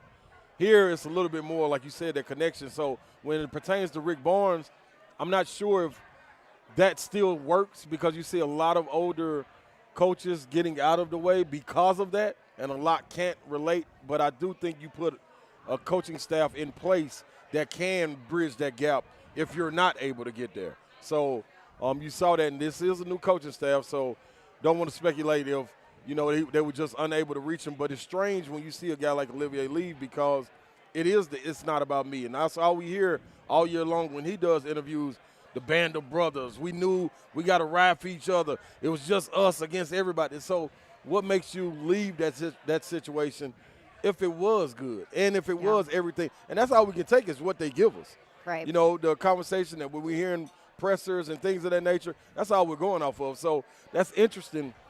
I'm still scratching my head to it, but is it a point, and we come back to it, when coaching hard is too much for this generation, when you have options of jumping in the transfer portal? It's easy to go somewhere else. You know, so as a coach, you're always recruiting. Even during the year, you're recruiting, and then you're recruiting your own guys that are playing for you right then and there. So one thing to be said, it's a lot. It's a lot. So, I mean, everybody's not built for it. Not saying that about Olivier, but something made him leave. And until we know what it is, we can't do nothing but speculate. And we know what Coach Barnes puts out is hard, tough love. You know what I'm saying? But it is love. Maybe he didn't want to have that type of love anymore. So until we hear further, I would love to be in that situation. Well, I'm going to get the ball 5 or 6 times to open up the game. They relying on me to score 15, 16 points a game. I'm going to get all those opportunities, not only on the block, but on the elbow and at the top of the key. I'm all game for that. So and I will say, too, it's difficult to fill shoes as well. Just like when coaches leave, we talk about Coach Kelly filling in for Coach Summit. Mm-hmm. In the player's perspective, it's the same thing. He's coming off the heels of a Grant Williams, 2-time All-SEC. He was the next one. It's a hard one. Yeah, he was the next guy in line. Well, and you always hear, you don't have to be him. Yep. You don't have to do things like him, but you still feel that pressure. You do, without question. Without question, Babs. So it's going to be interesting to see who else decides to leave. If it's dominoes that fall after him being the first one to enter the transfer portal. Good stuff. There you go. It's 5:13 here on this Thursday. Major League Baseball's opening day. We're watching baseball here with a pretty good crowd. Yes, great crowd. Yeah, plenty of space, though. Windows are open. Sun is shining. What a gorgeous day. I think we all needed this. Libations flowing. Yes, they are. Come on out and hang out with us at Scoreboard 2408 Music Valley Drive. We'll be here till 6 o'clock. You can stay forever, as long as you want. You're welcome. Come get fried. Yes, and in the NFL, someone always goes from worst to first. Who's it going to be in 2023? We'll talk about that. That's coming up after the break. This is 3HL 104.5, The Zone.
back into 3HL right here on 104.5 The Zone.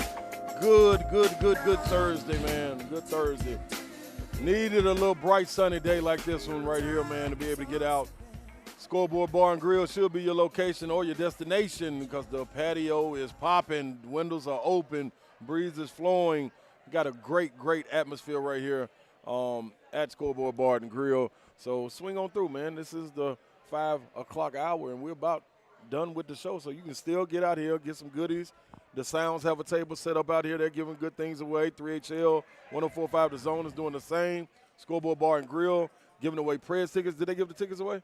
Well, no, not yet, Hunk says. So, me, Babsy, really Hunk. good. Yeah, phenomenal. I'm stuffing my face with I knocked mine pork tacos with French fries, and there's slaw on my tacos, and they're so good. Oh, I'm like living my best life right now. Yes, you are. Yes, you are. Man, we appreciate everybody that came out. Man, we got some Big Blue Nation fans in the building. I saw that. Yeah, man. They had a terrible year just like Tennessee, so you're welcome. We're all here in the pit of misery right now until next year. There he is. Hey, back there in the back, yeah. He's like the nicest man ever. Yes, he is. Me and Babsy here, Hunk's here, Eke Bop's here. We will be at First Horizon tomorrow for the Sounds. That's their opener tomorrow, right? So are there fireworks tomorrow, Hunk? Tomorrow night? What we got? What do we? Hunk is our baseball guy, by the way. Yes. So there's gonna be fireworks tomorrow night after the game. They're taking on the Louisville Bats, which is the Cincinnati Reds AAA affiliate. Taking on the Louisville Bats. The Louisville Bats. I mean, do they bring their own bats? Yes, but they only bring like 3 because that's the way minor league baseball is. Yeah. It's not glamorous. So Joey Votto, I mentioned he's supposed to be playing for the Louisville Bats tomorrow, depending. He's supposed to be pitching. A lot of times there's rules in minor league systems that if a major league player comes down, majority of the time he does a couple of things. The first thing he does, which Slay will love, he caters the post-game meal. Yeah, that's real. So instead of getting like crackers or anything like that, like you're getting like Ruth Chris. Like you're getting some good food. That's what I'm talking about. Okay. That's what I'm talking about. And a lot of times, awesome. so that's the reason why they get excited when a major league player comes down because they get good food. Yeah, you get to eat good. The other thing they do is if it's a hitter, a lot of times he'll bring his bats down because when you're in the major leagues, Louisville or whoever you're sponsored by, get the good bats. Gives you tons of bats. The minor leagues, you don't get that. That's crazy. So, like, when I was working in Montgomery for the Biscuits. Does he leave them? Yes. So what happens is when I was in Montgomery 2 years ago in 2019, 2020, there was still Evan Longoria bats from when he came back down, and he'd been in the major leagues for the longest time. So, in all seriousness, yes, they don't have their own bats. Like you'll have some guys there'll be 6 and 7 guys using the same bat. Wow. Yeah, that's why. I mean, hey, it's a grind. It's a grind. It is, and their pay just got doubled in minor league baseball because they just signed a CBA with the NFL or MLBPA, and so now their pay just got doubled. That's good. AAA players at one point in time last year was only making about $17,000. Yep. Now they're making roughly $35,000 to $36,000. Oh, that's the truth. I mean, it's like. I know. Their initial salary you couldn't even live off of. Yeah, that minor league, hey man, is I ain't gonna say no joke. You're it's a supposed grind. to live off your signing bonus. Yeah, but man, I remember playing in the G League, and I thought it was a joke for the G League to be affiliated with the NBA because I saw they had tier players. You could have A, B, and C players. You had 2 A's, 3 B's, and 5 C's, and I was a C player. Oh. Like I was like, what is this? I was the leading scorer, and we won the championship. I was like, you can't work your way up or nothing. So that was a joke. I saw we got paid bi-weekly. I saw a $1,000 check one time. Really? One time, and this is affiliated as the with leading scorer. Yeah, it was crazy, man. We traveling on buses, so that minor league thing is serious, man. But it's like major league. That's exactly what it was. Look, seriously, if you watch Bull Durham, there's a reason why it still connects today. Yeah. Because so much of that still goes. And remember, up until about 2 years ago, the Sounds were in the Pacific Coast League, meaning all of their opponents were on the West Coast. Yeah. That's rough. So, so they just now got into the International League where they're now playing Louisville and in Durham and some of those teams that are at least, shorter bus rides. Wow. That's serious. So needless to say, it's going to be fun tomorrow. Yeah, come out there and join us. Yeah, go out. But you said fireworks and things Fireworks like are going to be after the game. Hopefully first the pitch. weather will hold off. Yeah. Yes. Yeah. Gates are opening at 5:35. First pitch is going to be at 6:35. And there are a few players that could be with the Sounds this year that may not be here very long. And Sal Frelick, which is one of those, he actually played in the WBC earlier this season for Italy. Okay. Nice. So he actually got to play Italian. in that. Italia. Yeah. So You're so have he to talk played. to him, Slay. Yes, I will. Forza, So Italia. there's some really good players on there that will be most likely up with the Brewers if they continue to play the way that they have been. You like it. I There love you it. go. I know probably we forgot to announce, but Ural is on assignment. He'll be back tomorrow. Oh, yeah. Yeah, we know Boy, it. is he on assignment. Yeah, we forgot to announce that. But we're here, so come through, holler at us, man. Come have a great time. That's a good crowd. Yeah, and we had so many different topics to hit today. We talked about Tennessee, Olivier. We talked about wide receivers going on through in the draft. We talked about the behind the scenes of the situation, how it's perceived by the players themselves with Lamar's situation and how Lamar the NFLPA Jackson, goes about helping those guys that air quotations represent themselves.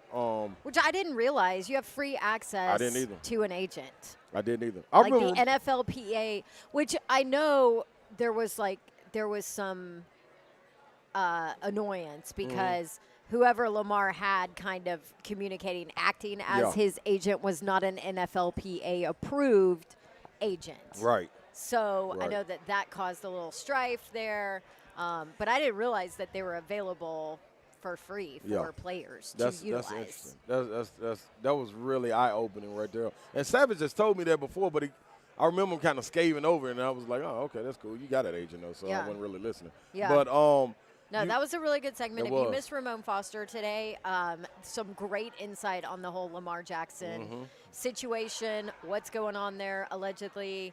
Allegedly. Some just really in-depth, honest conversations about Lamar Jackson that Buck kind of started today when he said, why does nobody want this guy? Which also led us to create the new segment, Buck is Bunk. Yeah, which Buck is Bunk. awesome. It is an awesome It's segment. my new favorite. Oh, by the way, he texted me because, as you know, if I'm going to rip you, I'm going to invite you on without this question. show. Without You know, question. every time I rip Phil Williams, Yep. I'm like, hey, listen, open lines, jump on in, defend yourself, That's right. go for it, whatever. That's right. So, of course, I'm like, hey, I'm pulling your clip. I'm going to talk about this today and you today, how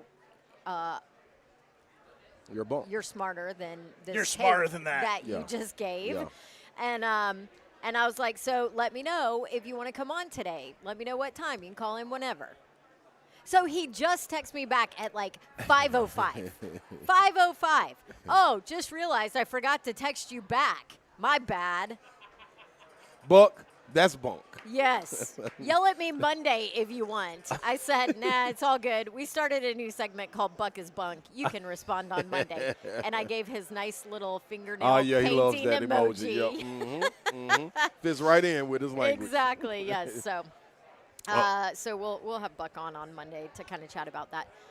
This segment is open, too, 615-737-1045 if you wanted to hit on any of those topics that we talked about today. But we did have Darrington? Is Darrington still on the line? Yeah. All right. Smiley, pull up Darrington for us. Hey, Darrington, how are you? What's going on, beautiful people? What's happening, brother? Man, listen, I was listening to the whole Lamar Jackson segment, and I think that's two missing points. This didn't start with Deshaun Watson. This started when Tom Brady always played for less. And if you're the GOAT quarterback, how can anybody else get paid at that position more than he has? Started with him. Then it got recertified with Patrick Mahomes. It's not about Lamar Jackson being injured. It's about, is Lamar Jackson going to be team-friendly at the end of the day? Because we see what happens when you played on a bad knee and you want to be for the team, RG3. And we learned, don't do that. Think about yourself because they're not going to think about you because as quick as they'll pay you as long as they can tolerate you. I don't think they really want to continue to tolerate him off the field. It's just what it is. He has a whole nother personality, and it's just not how they want to keep it going. It's just what it looks like from the outside. But, hey, love what you guys are doing, and play, man. Keep killing them, dog.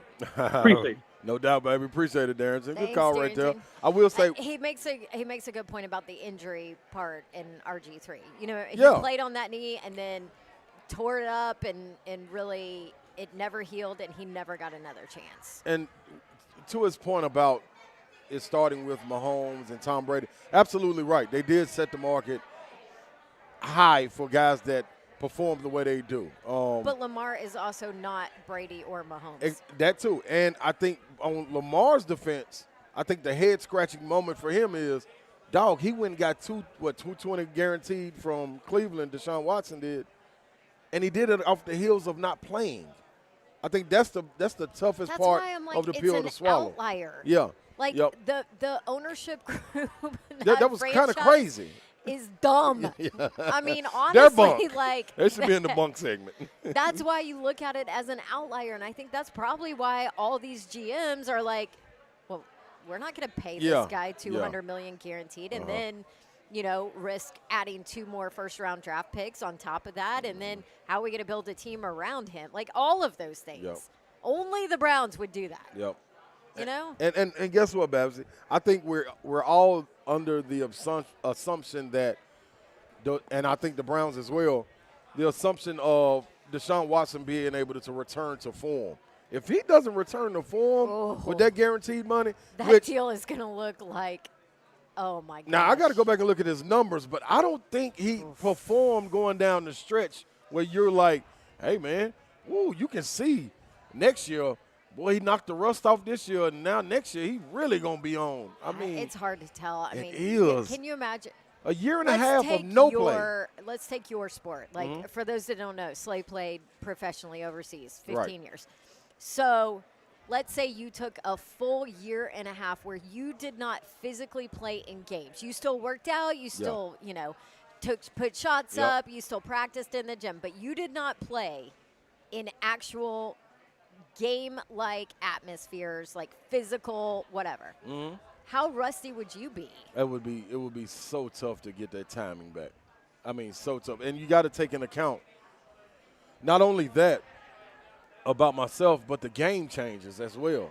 Right. You know, and the game changes rapidly at a rapid pace. So missing a year, man, you gotta almost count that year in dog years. You know what I'm saying? Like it's a lot going on within that year. I may be 7, but what is a dog? Times 3 or times 2, however it is. Times 7. Yeah, times 7. Yeah. Good God Almighty. See, that's what I'm saying. So that's what that 1 year is like. This is like missing 7 years in sports, man.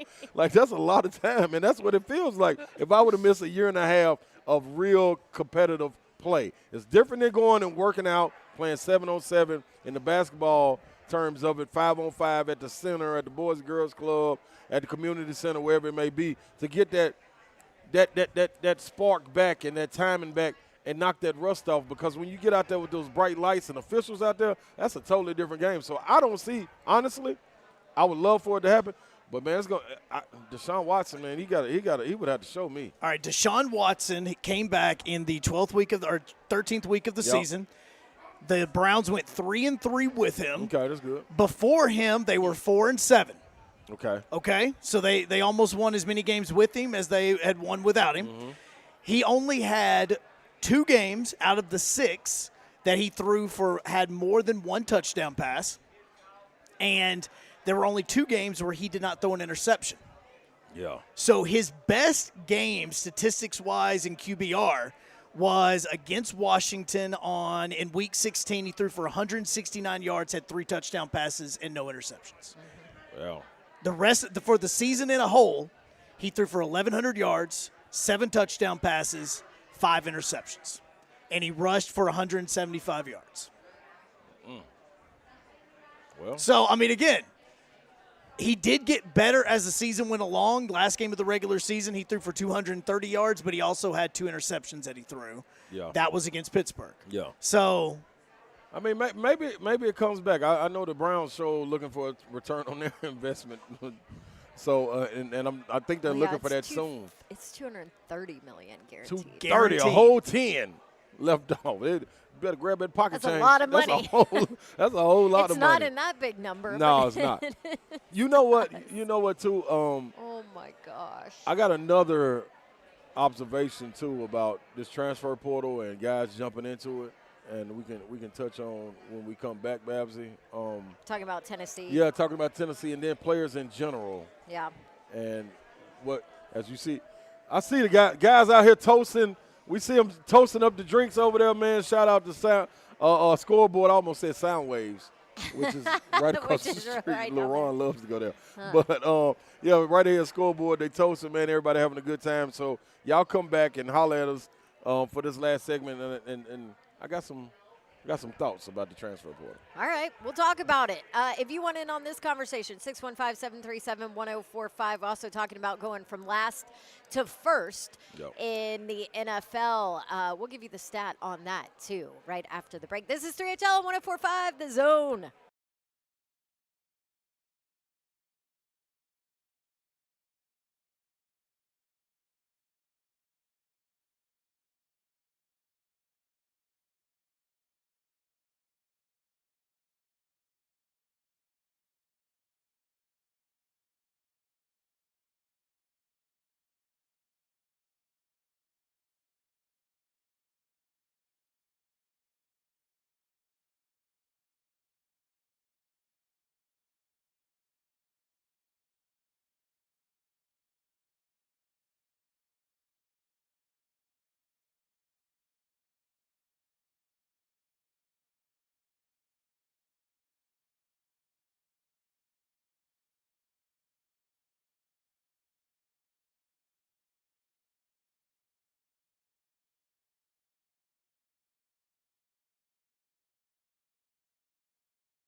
3HL right here on 104.5 The Zone. That's the proper song for this right here.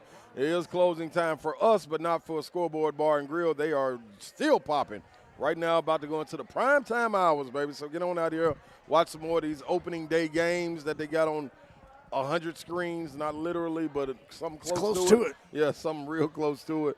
Ron Slay here. Babsy's in the building. Hi. Joe Hunk. Eki Bobs is also here. We've hung out at Scoreboard Bar and Grill all day. The Nashville Sounds have joined us, giving away great items. That we got us a goodie bag we're going to take home with us. 3HL 104.5 The Zone too. Yeah, gotta love it, Babs. The food was amazing. Always is here. So hurry on out here, man. You got all night to get out here and have a good time and, you know, relieve some stress from the day. That's right. Going into the weekend. I was going to say, don't they have some cool stuff coming up too? Yeah. They have. Let's see, Yacht Rock, Nashville Yacht Rock on April 8th. Okay. Yes, so that is fun. And then also, they are opening. Scoreboard is opening on Old Hickory and Percy Priest Lake this summer. That's going to be fun. Right? I'm telling you, that's a whole vibe right there. All the way up till Memorial Day weekend. Every Saturday, crawfish boils. Yes. Oh, see, I'm not a crawfish guy. You're not? Nah. Why? Because it's too much. What you got to do, crack them open. I don't You literally look at their face as you crack their neck. Yeah. Okay, that that was a little graphic. Thanks, Hunk. Sorry, I had to pull my. That's a little graphic. Brent hadn't been here today, so I just had to. That made me really want it. Yeah, that's true. Yeah, you just stare them down as you do it. You can talk to them. Yeah, moving on from crack necks of crawfish. You did before the break though. You were gonna add something on the transfer portal. Yeah, because if you missed the news today. Yeah, Olivier Kumwa, Tennessee Vols, jumped into the transfer portal as a senior, going to use his COVID year and go elsewhere. You see a lot of that going on. I think one thing that gets overlooked in a lot of these instances is the end of season meetings, the exit meetings, like players still have, and scholarships you got to sign year to year anyway, even though you got a 4-year scholarship. They do honor that the majority of the time, but you still got to sign year to year. A lot of times too, these coaches ask players to leave. Mm-hmm. You know what I'm saying? Like, you may want to go elsewhere to try to accomplish what you're trying to accomplish. This may not be the fit for you no longer. I think if you're a Vandy fan, you saw that a week ago or 2 weeks ago when Jordan Wright jumped into the transfer portal. That's just as shocking to me because that was Stackhouse's first recruit. And the way he came on towards the end of the season, that bond right there looked like it was inseparable. So I think that's the same thing you get and the same feeling and head scratcher you get from Olivier doing that. So I don't know how it went in that exit meeting. So that's why another reason I'm waiting to judge or assume of what is going on with that situation until we know further. I just wanted to point that out. A lot of times these coaches do ask players to move on, and it's greener pastures. I wonder if that happened. Because we just talked about how do the Vols start to get experience from this new talent. Yeah. And one way to do it is with these fifth-year guys coming back, you're kind of stunting the growth of the guys on the bench if somebody's behind you. Right. Especially if you have really talented guys behind you. And Tobe Awaka, honestly, shows that kind of talent. He needed more time, but it was a veteran in front of him that knows the system. So you're like, I can't give him that much because I can't pull him. So I would expect his role to increase. And for Coach Barnes, he has two bigs coming in as well, freshmen that are supposed to be able to stretch the floor at the 4th spot. That's me just sitting here thinking as it festers, and we'll see how it turns out. But that can be the situation. You're stunting the growth of people behind you. We'll see. We also got worst to first. Worst to first we hit on before. Yes. Don't you worry about that, Babs. It's okay. We got worst to first. That's what a team. I got all choked up. She's sad. Olivia. I almost called him kumquat on the air. I'm like, oh. Like, where's he going? Where's he going?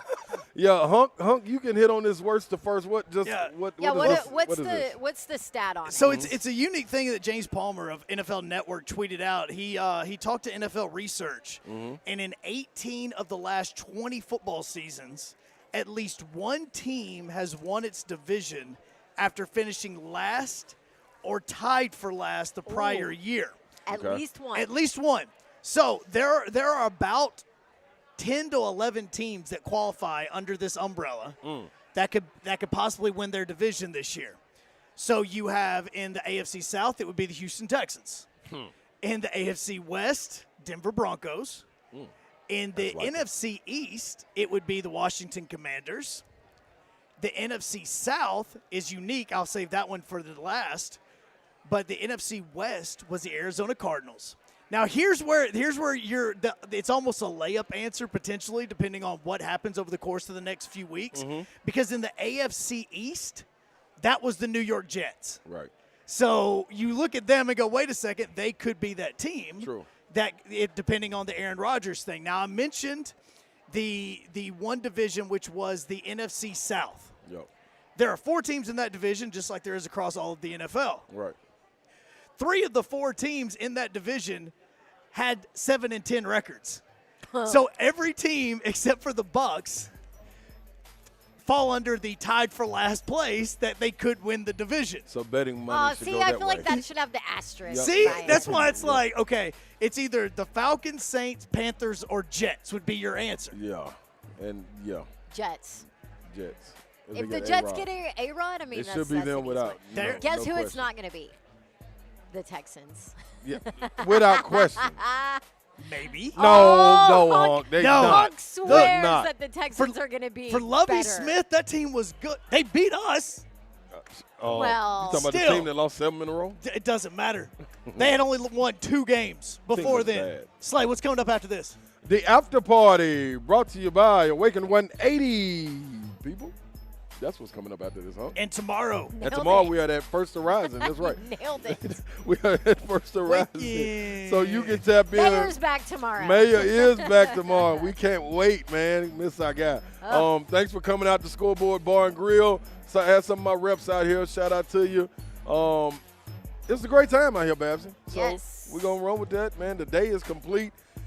You should meet us at First Horizon tomorrow. We will be out there on location, and the team will be back together. Thank you to the Nashville Sounds. Thank you to Scoreboard Bar and Grill for hosting. This has been 3HL. Y'all make sure you enjoy your day. Like Yorl already says, man, take care and God bless you. Good night. See ya.